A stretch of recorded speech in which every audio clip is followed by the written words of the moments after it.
Hello. So the way that I started shooting shows is a little unconventional, and not a lot of photographers start out this way. But basically, I got a lot of money from the government for like the stimulus checks for COVID, and I bought my first camera with that. And I just immediately, as soon as I got my camera, I started Googling like, how do I get into concert photography, because I've always wanted to be in music, and I just didn't know how I can be in music. So as soon as I got my camera, that's it. I started Googling, and that's how I found Tado Young's blog, which is ishootShows.com. And I found out that you just email band's publicists, or like PR. And I found Crimson Apple's manager's email, and I emailed a lot of other bands too, and those ones did not reply back. But Crimson Apple's manager, I found his email, and I wrote, I really love this band, can I please shoot the show, or whatever. I'll post a screenshot.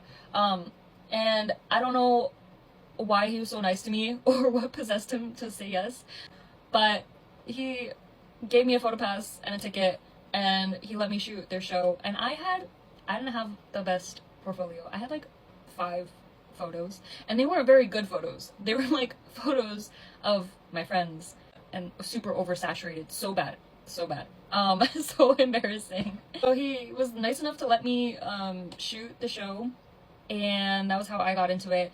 But most people are not going to start out in the music industry like that. The easiest way is to just go to bars with live music and shoot local bands. One, because the bars, they don't have camera restrictions usually. If you ever think that they might have restrictions, you can email the bar or venue and ask if they do.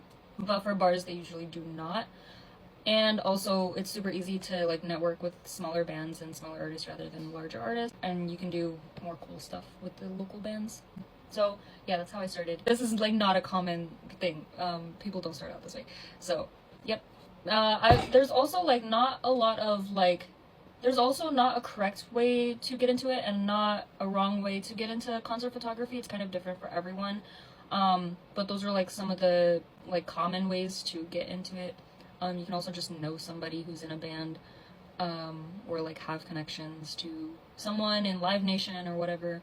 But yeah, that's how I got into it.